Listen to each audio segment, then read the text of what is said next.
Hello everyone, this is a OneControllerPort.com quick play of Super Off-Road for the Game Boy. I laugh a little bit because if you're not aware, Super Off-Road is an arcade game, and this is a Game Boy port of an arcade game.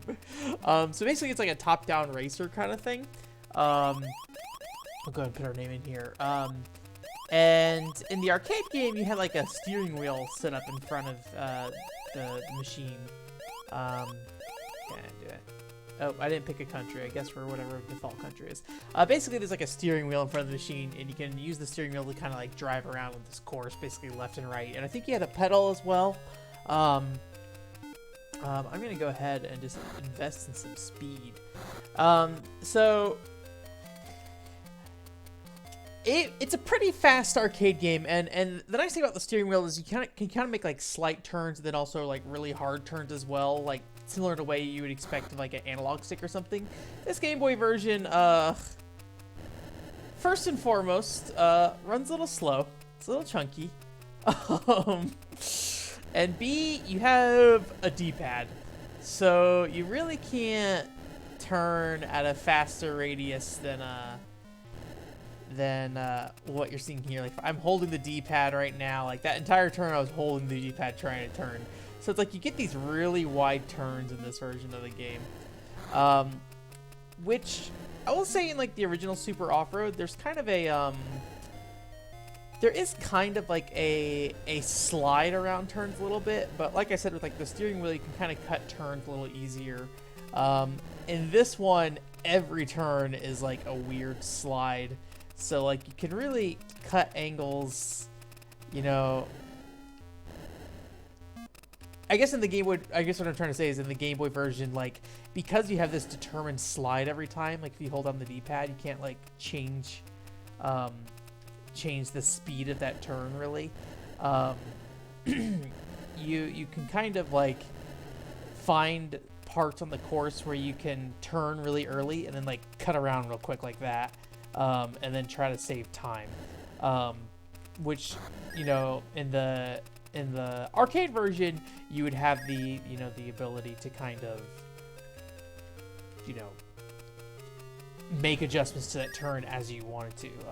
You could actually just like sit there and spin the steering wheel if you really wanted to, and the car would turn pretty quick. It's been a long time since I've played the arcade version. I'm actually a big fan of Super Off-Road. There's some dude associated with this game. I don't know who he is. I just remember seeing him with the helmet on. Maybe it's just a random dude. I don't know. So the Game Boy version in particular starts off pretty rough. Like, and this is true for the reason why it starts off rough is because you have like basically the lowest stat cars. And this is true for the arcade version as well, where you start off with like the lowest stat of car. And so you can basically sit here and buy upgrades. So you can buy acceleration, speed, tires, which I think is for handling. I'm not sure what shocks are. I'm not very familiar with cars or the functionality of shocks, but there are things in cars. So I'm gonna increase our tires twice, and then we're just gonna go for some more speed. The nitros are consumables, so you can buy them there. But that is a when you use a nitro, it's a consumable for the lifetime of your play, basically. So if you buy 3 nitros, you don't start every race with 3 nitros. You just have 3 nitros, and if you use it next race, you'll only have 2 nitros, kind of thing. So you don't really want to spend nitros early on, because you really just want to get your car upgraded as quick as possible. My favorite use of nitros in this game is just to kind of like get out of the pack. The collision in this game like is really weird. You know, I feel like I've kind of talked. Oh man, oh no. So this is like where some of the funner course design is where like everyone just gets stuck in the middle and it's like, oh, and then like the game is so slow, it's just so hard to escape. Is that fun? I think it's fun, but at the same time, like, I literally don't know what place I'm in. You know, one of these cars got turned around, so he's technically on his lap from before. The AI apparently can't handle that turn very well. I found that, like, the oil splotches don't really seem to affect me that much. I don't know if they affect your speed or your handling or what, but like there's a lot of places in the game that have oil splotches, and they don't seem to really do all that much. But some of the tracks have like places like that where you can basically cross paths with the other racers, and it kind of throws in this little element of I guess chaos, like, because otherwise this game, like if you're just sitting here driving, for the most part, you know, it's kind of the same thing over and over again. It's just basically, can you make the turn? It's really only the other racers that that kind of add a variety of elements into the game. That's being generous saying that. Like, I'm not going to sit here and say this game is incredibly diverse. Just listen to this music. Literally the one song in the game, you're just going to hear this whole entire time we play this game. So let's do some acceleration. There we go. Got some acceleration up. But yeah, this is the one song for the whole game. You know, the upgrade system that I was mentioning at the start, it's pretty limited. The scaling of the rewards, like the money rewards for buying upgrades, I mean, it depends on what place you come in first and foremost.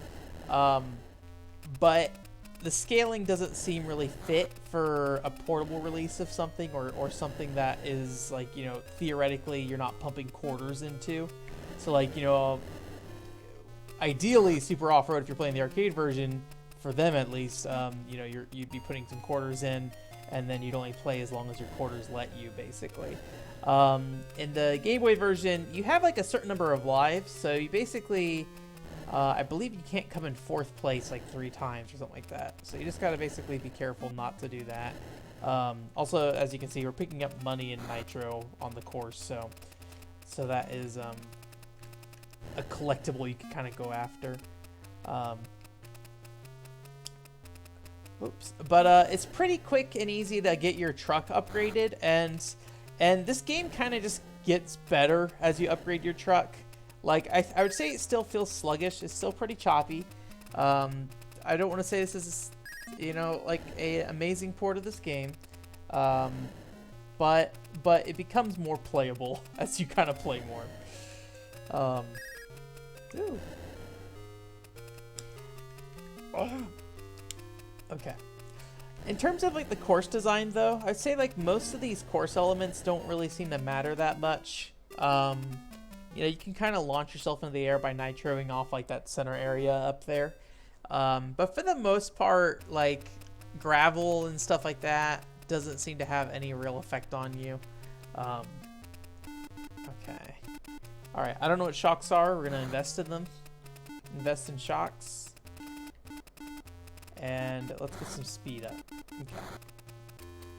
Okay. I haven't played this game extensively for a very long time. Yeah, I don't remember how I came across this game. I think it may have been something my uncle happened to own, and then he gave it to me alongside like Castlevania the Adventure, a also very slow game on the Game Boy. I think I had very chuggy games for the first, you know, few months of having a Game Boy. But I definitely have spent a fair amount of time with this game a long time ago, and my best memory from what I recall is that like these tracks basically at some point they loop, and then also at some point they'll basically do like the mirror mode kind of thing. So basically, or not really mirror mode, but you go in the course in reverse. So next time would be going right at the beginning of this one rather than left. But this game kind of just never ends. I mean, it is an arcade game, I guess, a driving arcade game. I don't know. Maybe I don't know if Super Off-Road in the arcade ends at all at any point, but as far as I can tell, this just kind of keeps going until you lose multiple times, and that becomes harder and harder to do as you upgrade your truck. Usually the only time I ever lose once the truck is upgraded is once like if somebody bumps me into a real bad spot. And if we get to one of the courses, there's some courses that have no boundaries on them. So like this one has like fencing all around the track.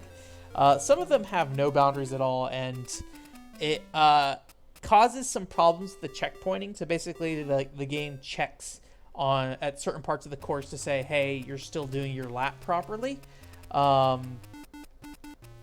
To which the game at least is not very generous with that information.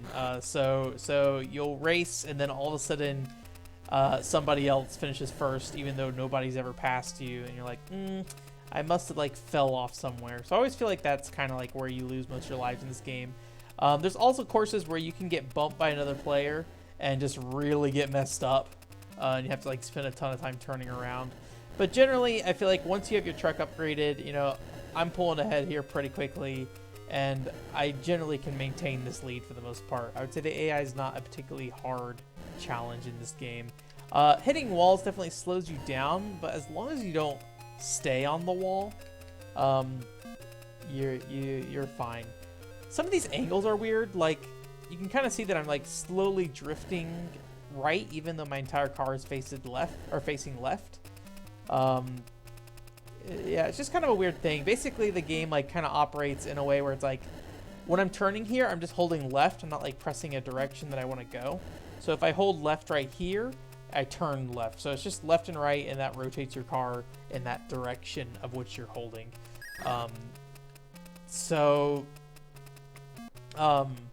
You kind of are like dialing. It's like a dial almost that you're slowly turning to make a car face a certain direction. So like right here, I can kind of like go left, but I'm technically going right. I used the nitro there. I shouldn't have. Bam, bam, bam, bam, bada boom, bam. But I think what's impressive is that this game, it does not have the speed of arcade Super Off-Road, but it's recognizable as Super Off-Road. Like, you can kind of see where this came from. You can kind of see how this happened. I think I may have just moved the screen, so I'm just going to try to fix that real quick. Oh, no.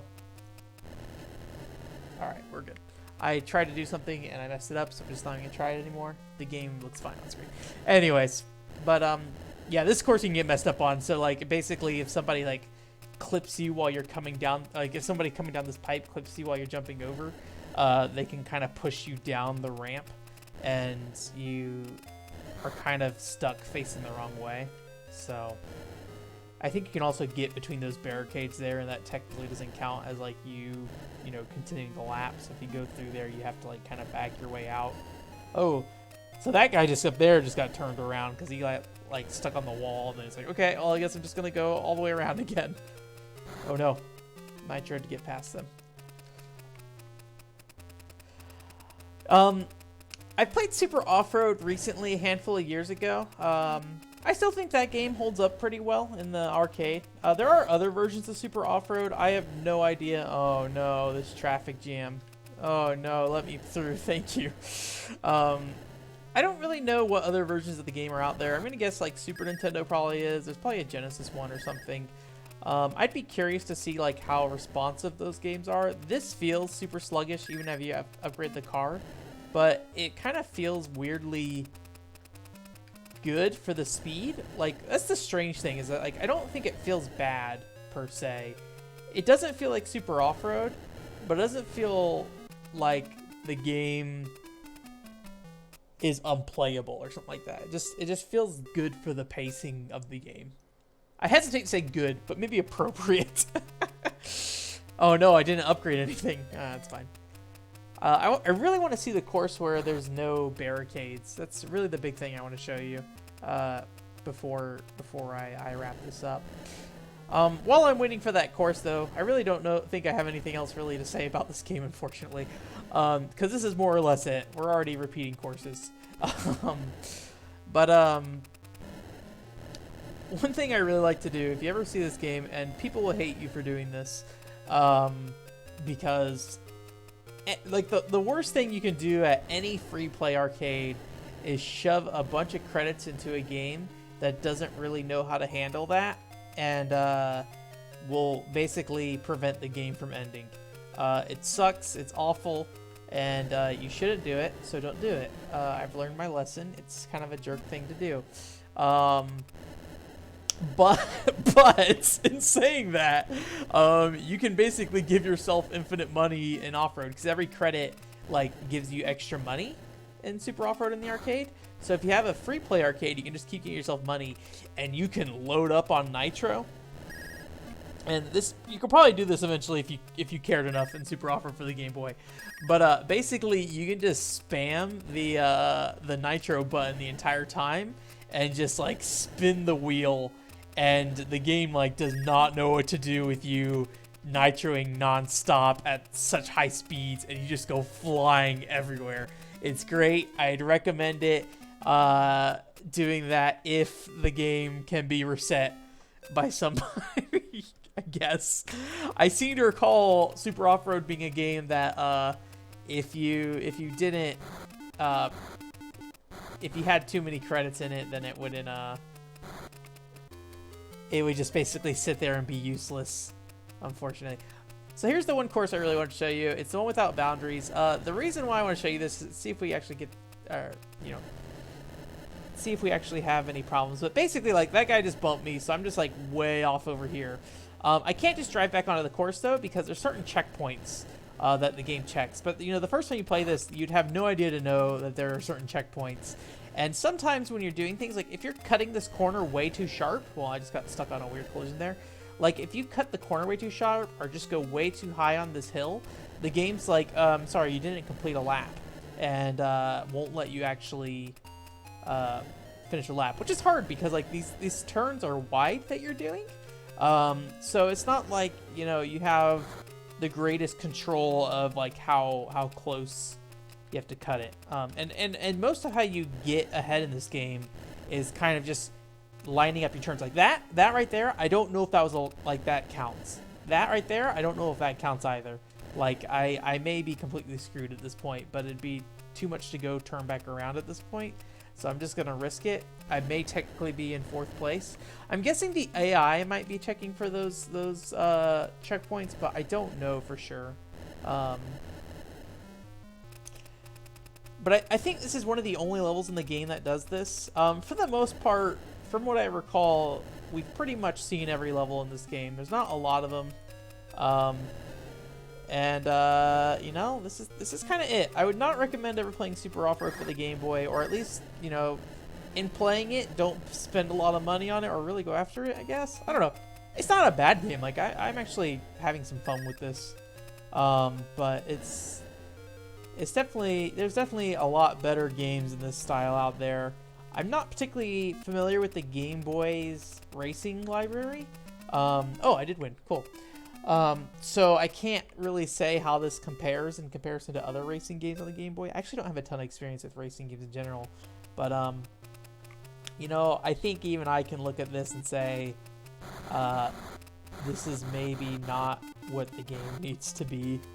But you're porting a racing game with 4 cars on screen.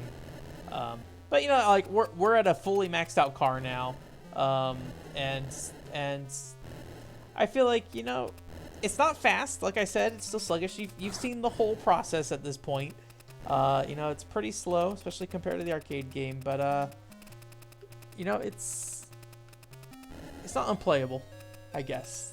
Maybe that's the best thing I can say about Super Off-Road for the Game Boy. It's not unplayable.